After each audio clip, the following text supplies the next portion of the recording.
Woohoo! We finished quarter 2 and we are officially halfway through the school year. So, congratulations, everyone. Every single teacher did a phenomenal job. I'm very proud of all of you. And I'm excited to kind of walk you through some of the things that I saw in the past couple of days. And am going to roll out a new grading policy that we're going to follow for the following quarters. So here we go. The first thing that I need to address is my schedule has changed a little bit. So my availability has changed some. So this is just a screenshot of what a typical week looks like.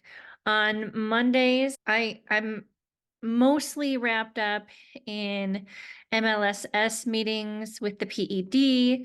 But if I'm not in a training session, I will most likely be doing MLSS things.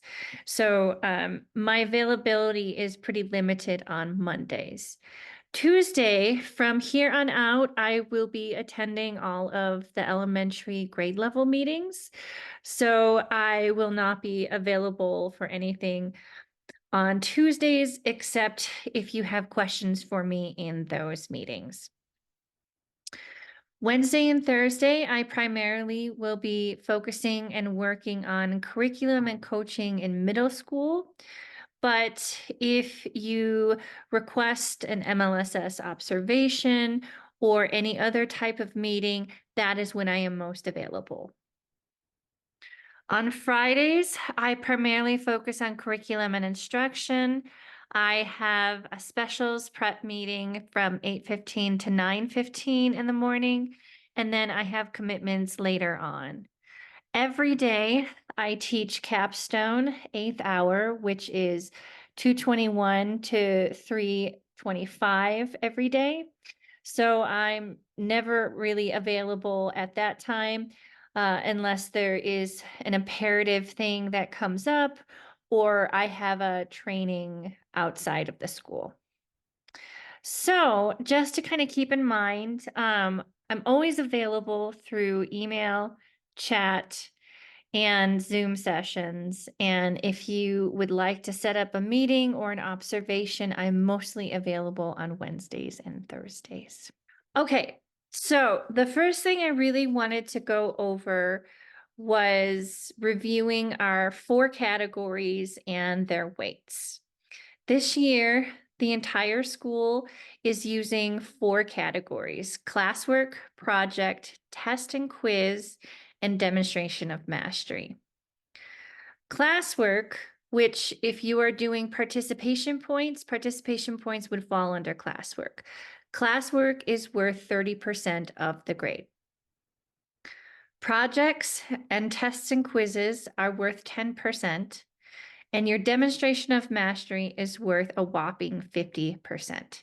This is because we are now an arts integrated school and it is a part of our charter. So it needs to have the majority of the grade involved in it. One magical thing I came across while looking at everybody's grades yesterday was some teachers are still using old categories. And I found out, or Francesca found out, how to deactivate these old categories so we're not tempted to use them. If I have not already looked at your categories and deactivated old ones, here is a tutorial on how to deactivate them. So you'll be going into your Power Teacher Pro and you'll click on, it could be any class. Okay. So then you're going to go into the A plus button, click on it and click on categories. I pressed the button show inactive. Okay. So it will show all of the different categories that are active or inactive. Now, previously, I used to have formative, summative, and daily. And as of yesterday, I still had them as active documents. So when I went to go make an assignment, that would be an option for me to press. Okay.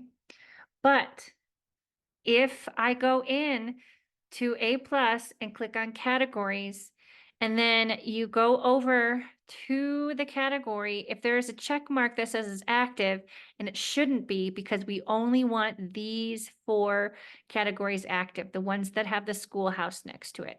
If you have any other categories that have a check mark next to it, click the edit box and then press inactive. That will take that category away from an option when you are creating a course. Okay, it will eliminate the temptation. Okay, if you are uncertain that you still have active old categories and you want me to come by and check it, let me know. All right. So, as I mentioned in the intro, we are rolling out a new grading policy. So, there are certain things that came up that I've been wanting to address for a while. And we have decided as a united front to move forward and use them for quarter three and quarter four moving forward. So, the first thing is if you want to use participation grades, that will fall under classroom category. And I will give some examples of that later. As I previously showed you, we have four categories that we are using. All four categories are encouraged to be used, but are not necessarily going to be used for every class and for every quarter, especially for kindergarten. They tend to be limited to two of those categories. What I do, I encourage you to use all four categories, but I need you to use at least two of them per grading period. Also, your demonstration of mastery category must be used in each quarter. So if you are only going to be using two categories, it would most likely be classroom and demonstration of mastery. All students must receive a grade for each assignment. I was going through each of the classes and I would see blanks for a lot of assignments because they were either missing or they didn't turn it in or the student was absent. Moving forward, all students must receive a grade. On that same page, students cannot receive a 0 for the assignment. Please give half credit for that grade. If a student is missing a grade, did not turn in the assignment, or was absent, it does not matter. If there is not a grade for that student, you need to give them half credit. Now, I do know that there are some teachers that use the strategy of showing a 0 to kind of get the students a little anxious about what their grade could be if they don't turn in the assignment. I fully advise you to use that strategy and tactic if it works for you. But when it comes to finalizing grades, I need you to put half credit. You cannot leave it blank. Another thing that I think might be helpful that I saw is I was going through some teachers' classes and I would be adjusting weights for each class, even though the same assignment was used for three classes. So, what I am recommending or suggesting is to link all of your classes that are using the same assignment together. And you can find that when you create the assignment, you select classes, okay? And you can select all of the classes that are going to be using that assignment. The reason why this is helpful is so if you need to adjust a weight, adjust a grade, adjust anything, it will then apply to all three classes instead of having to do it 3 or 4 or how many different times you do it for each class. It will save a lot of time.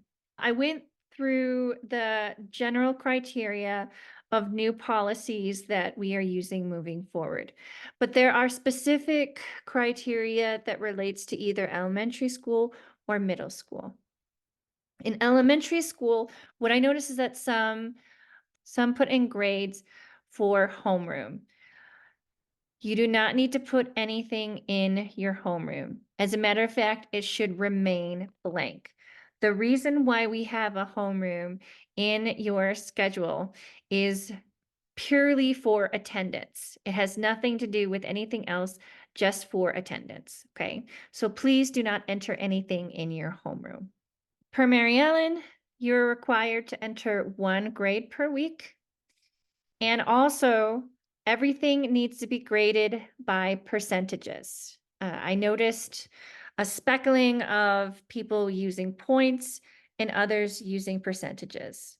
For middle school, students cannot fail advisory or learning lab. Advisory is literally 12 minutes long. Okay. It should only be participation based, and we cannot fail them. Each week, you are required to upload 2 grades per week and 1 grade per week for advisory and learning lab. For middle school, you can use points or percentages, but you can only pick one. And I noticed several times that sometimes there would be a speckling of points and percentages in your grade book. Okay. So all of these things, I didn't really make a big deal about for quarter 2, but for quarter 3, the week leading up to when we need to finalize our grades, I'm going to be really looking and investigating and pointing out all of these different nuances. All right, demonstration of mastery. So the first thing that I really noticed is how many points people were giving for their demonstration of mastery. Demonstration of mastery is worth 100 points. Everyone should be putting 100 points for their demonstration of mastery. I let that slide this quarter, but next quarter I will definitely be a stickler on it. Demonstration of mastery is weighted 50%. It looks like a lot. It'll say 5,000 points, okay, that it's weighted. That is correct. And it is the most significant grade of the quarter. And it is because we are now an arts integration charter school and we need to lead with project-based lessons. Another big thing is that each quarter must have a demonstration of mastery grade. Sometimes I saw that teachers wanted to put it in other categories. You must have a demonstration of mastery grade. It must be worth 100 points and it must be weighted at 50%. For each quarter, I need a lesson plan, which I provide a template for you, an adjusted rubric if you're using or altering the rubric I give to you. And I need 3 to 4 different archetypes of the process or product of your demonstration of mastery. One other thing that I want to keep in mind is that this Friday, your grades and percentages are due in the Excel sheet I sent out to you 2 weeks ago. This Excel sheet is the one that we report to Ph.D for our charter status. Okay, so this is what the Excel sheet looks like for elementary school. It is by grade. I need you to input the student's initials and their percentage grade. For middle school, it looks a little different. Okay, it has each tab is the teacher, and then it is allotted each of your classes. Okay, but same concept, put your initials and your percentage. Okay, again, this is due by this Friday. So please do not check out or leave before you enter your percentages for your DOM grades. So I was having a conversation with Brett yesterday. Thank you, Brett. Kudos for this idea. I was planning on, and I still am planning on putting together a video reel of all of our quarter two archetypes and projects and sound bites. But to help me a little bit better and for all of us to appreciate all of our works, I created a jam board for you. So in the email that I provide the link for this video, I have also included links to your Jamboard. Okay, so when you click on the link, it will take you to your Jamboard, and I have one for elementary school, one for middle school, and one for specials. I wanted to do one for everybody, but unfortunately, I can only get up to 20 slides per Jamboard. So I have created a slide for you. So go ahead and find your Jamboard.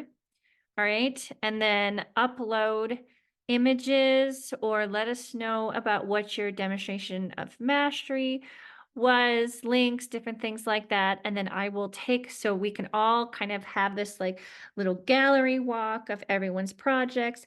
And then I will be able to use these for creating the review video. I look forward to seeing everyone's work. All right. So quarter three. Quarter three, the theme of our demonstration of mastery is performative. And I've gotten a lot of anxious comments about what exactly this means. Performative is acting, and it can look like that, but really it's just movement. It's the process of doing something, and more importantly, it's interaction. So, before I get into some examples that may be helpful for you, to think of what you might want to do for your demonstration of mastery. Three, let me just say that last semester I was very successful in sitting down with several teachers and having a brainstorming session.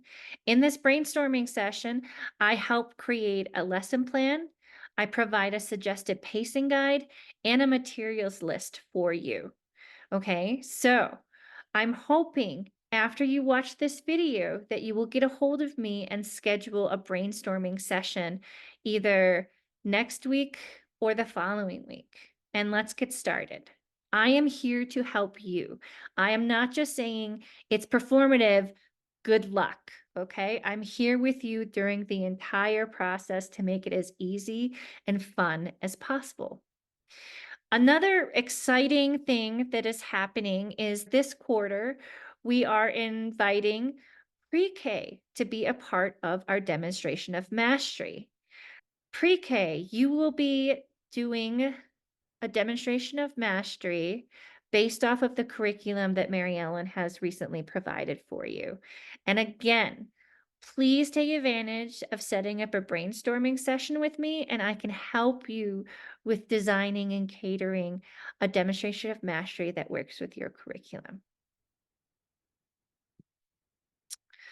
So, different types of performative integrated projects may look like acting out a scene, singing an equation, creating a song from a recipe, forming letters and numbers with your body, developing a cooking show, building a maze and having students explore it, creating a TV show solving math problems. Although that one was already created by Ms. Medina in 7th and 8th grade math. So you're going to have to thank her for that idea, but do something else. Finding the chemical components of recipes and making them, doing a stop motion animation, creating a music video, or creating cultural masks or puppets. Okay, there are many, many more options. I'm more than happy. I'm excited to come up with different ideas and help you with this particular form of multimodal practice. Okay, so if you are not middle school, you can stop the video now.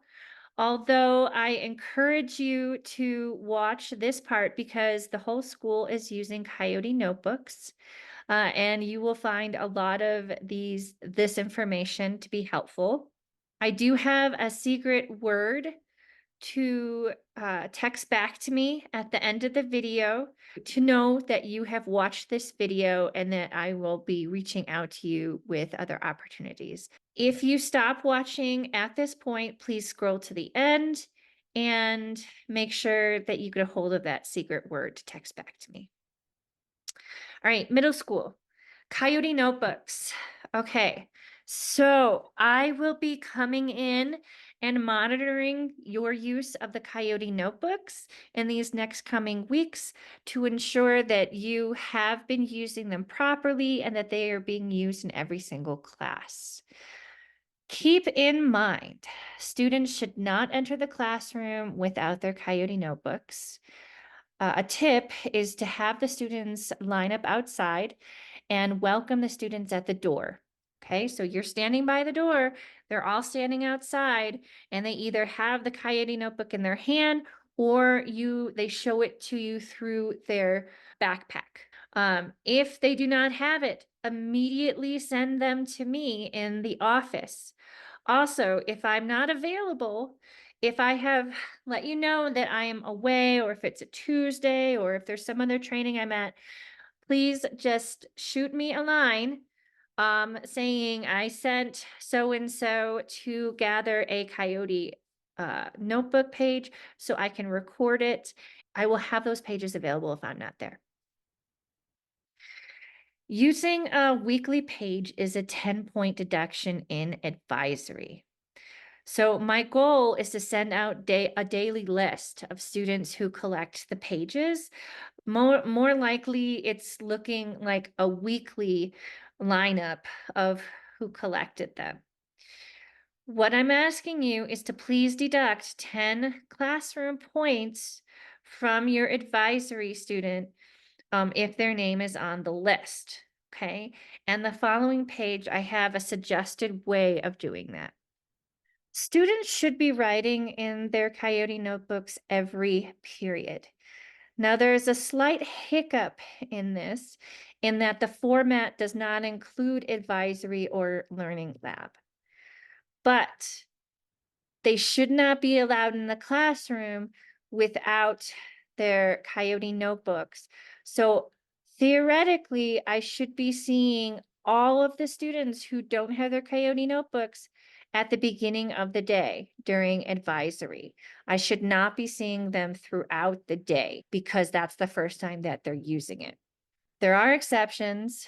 Some students arrive late, but even then, the first question you should ask the student if they come into your classroom late is, where is your Coyote notebook? Each student should be writing in their Coyote notebooks during the first 5 minutes of class. This could be their do now. If you want them to be doing a different do now, that will happen immediately after they write in their Coyote notebooks. We are trying to create a culture of responsibility and accountability, and we need everybody to be working together in order for this to happen. My tip for writing in your Coyote notebooks is to use 3 acronyms. The first one is IC for in class, HW for homework, and A for assessment. You can have other different acronyms. I think there are 4 spaces in each block, whatever works best. But we are trying to get the kid to organize their own life and know when certain things are due and not to do them the last couple days that they are due. Okay, we want them to plan ahead accordingly and create quality projects within that time frame. Teachers should be stamping or marking the completed section each instructional period. So students show their Coyote notebook when they walk into the classroom. They immediately sit down, open up their Coyote notebooks, and there should be the information of what they write in their Coyote notebooks projected up on the screen or somewhere at the front of the room. Then the teacher should come around and check to see that they wrote in their Coyote notebooks. Okay, this takes a little bit of time. Once everyone gets into the rhythm of doing it, it should not take too much time at all. And trust me, I have used this technique for many years. It is successful. That's why we are implementing it. So please get in the habit of doing so. If you want, you can provide some kind of reward, like handing out a turquoise ticket for those who have completed their Coyote notebooks for the whole week. Um, if you have a lot who have completed, you know, their Coyote notebook for the entire class, I'm thinking who has their whole week filled out. Every class, everything is, allotted, or maybe give them for like good handwriting, different things like that. Maybe give it out for parent signatures, because remember, they're supposed to be taking it home, getting it signed by their parents, and then you're checking for that on Mondays. I know this seems like a lot, but it is worth it, and it will help create a system in your classroom of accountability. I can't say enough about it. I've seen the results and I've seen the positive way that it works. So please, let's work together to make this happen. As I mentioned, when students collect Coyote notebooks, it is a daily deduction of 10 points. And this email that I send out to you will look like this. It will give the date, the period that the student collected, the page, the name, and the advisory teacher. If your student is on this list, then I need you to deduct 10 points a day from their advisory grade. This is what I've kind of come up with as a solution of how to cater to this. Coyote pages are a deduction of 10 points a day, which means if I have given a student a notebook, a second one, and they have lost that one, they are told that they will have to use Coyote pages for the rest of the year, and that it is a deduction of 10 points a day. So say a student is collecting or collects a page on Monday, but uses it through the entire week. Okay, that is a possible deduction of 50 points per week. If you offer a weekly achievable participation score of 100 points per week per student in your advisory, then if they have 50 points deducted from Coyote pages, they can still potentially come out of the week with half credit. Because remember, we cannot fail students in advisory. So if you find that you are giving students more deductions than 50%, then you should probably adjust the weekly achievable amount. So each week, a student gets a certain amount of possible achievable points in advisory. And then that way, you could also say, oh, I'm taking 10 points from you today for doing this, or not following directions, or talking too much, or being rude, or coming in tardy. There's multiple different things that you could take each day from their weekly 100 points, okay? And then by Friday, you can record those and see what it's going to happen. That is my suggestion for how we can deal with Coyote Notebook accountability and advisory. Please let me know if you have other suggestions on how to make this a successful routine. All right, that is all that I have for you today. That was a lot. It took me quite a bit to kind of get this whole thing together. I appreciate you bearing with me. There was a lot of really important information going on. Please let me know if you have any questions or suggestions or concerns. That is what I am here for. I am here to listen to your concerns and be your liaison to helping you have successful days with your students and with administration. Please respond back to me that you have watched this video by writing the word cumin tea.